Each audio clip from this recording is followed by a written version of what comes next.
តោះសួស្តីអ្នកទាំងអស់គ្នាថ្ងៃនេះខ្ញុំមានប្រភេទ7មកគ្រាប់ជាប្រភេទ7ពាក់ម៉ាដែលតំតែចេញដែរទេគឺស៊េរីថ្មីហ្មងគឺប្រភេទ HA15 ដែលវាមាននៅក្នុងហាងរបស់យើងលក់ផ្ទាល់ហ្មងហើយសម្រាប់7មួយនោះណា accessory ដែលនៅក្នុងប្រអប់របស់វាមួយនេះគឺមាន diffuser ហើយជាមួយនឹងប្រភេទថ្មរបស់វាមកគ្រាប់ជាប់ជាមួយនៅក្នុងប្រអប់របស់វាហ្មងហើយជាមួយនឹង clip មួយ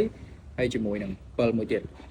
សម្រាប់7មួយនេះផងដែរ function នៃការប្រើប្រាស់របស់7មួយនេះគឺមានច្រើនខ្លាំងមែនទែនខុសពី7ដែលលក់នៅតាមផ្សាររបស់យើងធម្មតាប្រភេទ7មួយនេះយើងអាចយកវា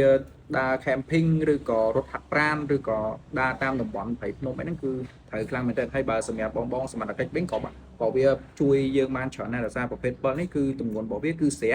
ហើយសម្រាប់នៅលើខ្សែរបស់វាក៏មានចំណុចពិសេសផងដែរពេលដែលយប់ឡើងមានចំណាំងផ្លាតអីផ្សេងៗអាខាងលើនេះគឺវានឹងលោតជាចំណាំងផ្លាតមកហើយអាខាងលើអក្សររបស់ Nikon ហ្នឹងក៏វាជាចំណាំងផ្លាតមួយដែរហើយសម្រាប់ប្រភេទ7មួយហ្នឹងយើងអាចដោះខ្សែរបស់វាហ្នឹងយកទៅដាក់ជាមួយនឹងអា clip មួយនេះអាចគៀបជាមួយនឹងមួកក៏បានឬក៏អាចគៀបជាមួយនឹងកាបូបរបស់យើងក៏បានដែរហើយចំណុចពិសេសមួយទៀតសម្រាប់ប្រភេទមួយនេះគឺជាចំណុចពិសេសមួយដែរសម្រាប់បងដែលបោះតង់ឬក៏អីហ្នឹងអាចដាក់កូន7មួយហ្នឹងបងដាក់ចូលទៅក្នុងថង់មួយហ្នឹងទៅយើងគ្រាន់តែបើកភ្លើងឥឡូវខ្ញុំបើកតែឲ្យមក